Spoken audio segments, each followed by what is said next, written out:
আচ্ছা, এখন আমি একটা ইউনিক বিজনেসের আইডিয়া নিয়ে কথা বলবো, যেটা আমি ইন্ডিয়ার কয়েকটা স্টার্টআপের সাথে মিলে বসে কথা মানে কাজটা চালাইতেছি। এটা বাংলাদেশে চাইলেও করতে পারে, নো প্রবলেম, বাট এটা আমার কর্তব্য, তাই আমি জানাই রাখতেছি। যেহেতু আমার দেশ প্রায়োরিটি পায়, দ্যাটস ওয়াই আমি এটা জানানো আমার কর্তব্য বলে মনে করতেছি। তো বিষয়টা হচ্ছে, অ্যাজ এ বিজনেস অ্যাডভাইজর আমি চিন্তা করি যে আমার সাথে যখন ওরা বসছিল ইন্ডিয়ার স্টার্টআপরা, যে ভাই আমরা কিছু একটা করি যেটা নিয়ে আমরা ফিউচার ক্রিয়েট করতে পারি। ওরা আসলে মানে 6 মাস চিন্তা করেন, ওরা চিন্তা করে 10, 20, 30 বছর, ওদের পরবর্তী প্রজন্মও যেন ওটা করতে পারে, এরকম কিছু।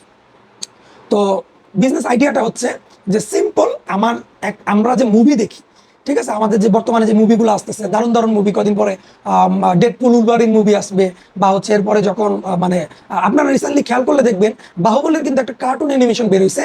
আমার কাছে যেটা মনে হয়েছে, প্রথম বাংলায় ডাব করছে, ঠিক আছে, সেখানে ভয়েস দিছে গোপাল ভাঁড়ের যে ওই যে রানী থাকে, সেই রানী কিন্তু ওই ভয়েসটা দিছে। আনফর্চুনেটলি আমি ওনার নামটা জানি না, কিন্তু উনি ভয়েসটা দিছে মানে ওই রাজমাতা শিবকামীর চরিত্রে। তো এই যে ডাবিং, বাংলা ডাবিং, দেখেন ইন্ডিয়া কিন্তু আগেই বুঝে গেছে যে আমাদের দেশে যদি আমরা ইন্ডাস্ট্রিকে বড় করতে যাই, তাহলে আমাদেরকে মুভি ডাব করতে হবে। এখন বাহুবলী যদি আপনি তামিল ভাষায় দেখতেন, হয়তো মজা পাইতেন, বাট এত মজা পাইতেন না যেটা আপনি মানে হিন্দি ভাষায় দেখা বুঝছেন, ঠিক আছে। আমরা হিন্দি ভাষা অ্যাটলিস্ট বুঝি আর কি, যা বলতেছে, বা একটা শরীরে একটা মানে হিট আসে, এরকম আর কি। তো এই ডাব জিনিসটাকেই কিভাবে আরো সামনে আগায় নেওয়া যায়, সেটা আমি ওদের সাথে মানে ডিসকাস করছি। ব্যাপারটা এরকম, এটার জন্য আপনার লাখ টাকা খরচ করতে হবে না, নাথিং, কিচ্ছু করতে হবে না। আপনি চাইলে একটা এফটিপি সার্ভার তৈরি করে আপনি ওইখানে মানে কি বলে এটাকে, যে আমরা যেমন এফটিপি সার্ভারে মুভি দেখি, ওইরকমই মুভি দেখবে সে।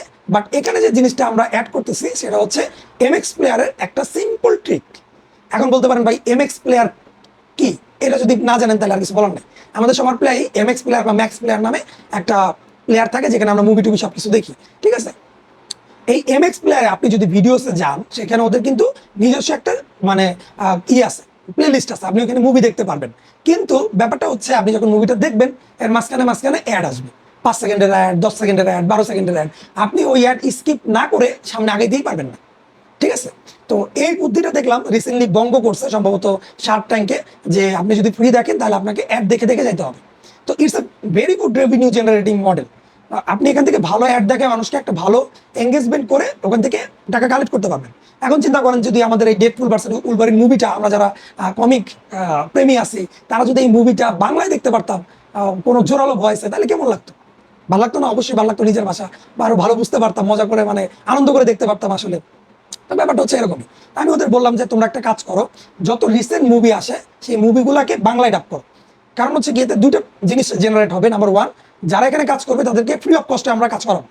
রিজন বিহাইন্ড দিস, যখন তাদের ভয়েসটা মানে কি বলে স্ট্রং হবে, আপনারা বিশ্বাস করবেন না, ভারতের একজন ভয়েস আর্টিস্ট, যারা বিভিন্ন মুভিতে, যে পুষ্পা মুভিতে বা হচ্ছে বাহুবলীকে যে মুভিতে যে ভয়েস আর্টিস্ট হিন্দিতে ডাব করছে, তাদের কিন্তু হিউজ ডিমান্ড, ঠিক আছে, মানে হিউজ তারা পারিশ্রমিক পায় ভয়েস আর্টিস্টরা, ঠিক আছে। তো সেই হিসেবে বলছি যে তারা যদি এখান থেকে আস্তে আস্তে নিজেদের স্কিল ডেভেলপ করে, দেন ফিউচার যখন এটা কোনো স্টার্টআপ কোনো জায়গা থেকে ফান্ড রেজ করবে, দেন ওই অ্যামাউন্টটা তাদেরকে ডিউ হিসেবে ক্লিয়ার করে দেওয়া হবে। এখন ওরা ইন্টার্নশিপ হিসেবে কাজ করবে, সাপোজ কিছু মানে কি বলে এটাকে, কিছু চা পানির নাস্তার ব্যবস্থা করা যেতে পারে এক্ষেত্রে। আর সেকেন্ড যে ব্যাপারটা, এখান থেকে খুব দ্রুত রেভিনিউ জেনারেট হবে। কিভাবে? মানুষ অ্যাড দেখবে, প্লাস হচ্ছে মানুষ সাবস্ক্রিপশনও নিতে পারে, কারণ শুধুমাত্র এখান থেকে মানুষ ভিডিওটা দেখতেছে। এখন বলতে পারেন ভাই এটা তো পাইরেসি হয়ে যেতে পারে। আচ্ছা, পাইরেসি হইলো, এখন যদি পাইরেসির জন্য ওদের সাথে আরেকটা টিম লিঙ্ক আপ করা, এটাই আমার কাছে সবচেয়ে ফাইনেস্ট জিনিসটা লাগছে, যে ওদের একটা সুন্দর একটা কমিউনিটি আছে, একটা নেটওয়ার্কিং আছে, একজন আরেকজনকে খুব দ্রুত হেল্প করে, ঠিক আছে, মানে কোনো প্রকার হেজিটেশন ছাড়া। যে যদি ওই কোনো কেউ যদি ডাব করা ভিডিওটা কোথাও পাবলিশ করে, তাদের সাইট দ্রুত নামাই দেওয়ার জন্য কপিরাইট ক্লেম করে আরেকটা টেক কোম্পানি আছে, ওদের ওইটা দায়িত্বতে পড়ছে, ঠিক আছে। যখন ফান্ড রেজ হবে, তখন ওদেরকে একটা অ্যামাউন্ট স্যালারি বা হচ্ছে 1 বছরকালীন একটা অ্যামাউন্ট ওদেরকে দিয়ে দেওয়া হবে। সেটা হতে পারে 5 লাখ টাকা, হতে পারে 4 লাখ টাকা, হতে পারে, ডিপেন্ড অন ইট, ঠিক আছে। তো যেহেতু স্টার্টআপ, আপনি স্টার্টআপ নিয়ে যদি চিন্তা করেন, বা কোনো একটা ছোট্ট বিজনেস থেকে বড় হবেন, বা একটা গাছ, স্টার্টআপ বলতে বোঝাচ্ছে আমি হচ্ছে গাছ, যেটা আস্তে আস্তে বড় হবে। একটা যে আমরা পুষ্পা মুভিতে চন্দন গাছ দেখছি, এই চন্দন গাছ কিন্তু একটা পুরো বড় হইতে 100 বছর টাইম লাগে, 100 ইয়ার, ঠিক আছে, 100 বছর টাইম লাগে। তো এই যে যে স্টার্টআপ, এটা গ্রো করতে আপনার কিন্তু 12-13 বছর লাগবে।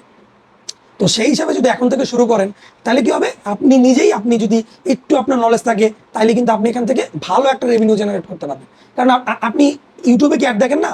আপনি বলতে পারেন ভাই আমি তো ব্রাভো ব্রাউজার ইউজ করি, আমি তো অ্যাড দেখার দরকার পড়ে না। পৃথিবীর সবাই তো ব্রাভো ইউজ করে না, মোস্ট অফ দি পিপল, পৃথিবীতে যত মানুষ আছে তার 90% মনে হয় ক্রোম ইউজ করে। যদি আমি ভুল না বলি, ঠিক আছে, ক্রোম ব্রাউজার ইউজ করে। তো এই যে ক্রোম ব্রাউজার ইউজ করে সবাই কি ইউটিউব থেকে প্রিমিয়াম নেয়? না না।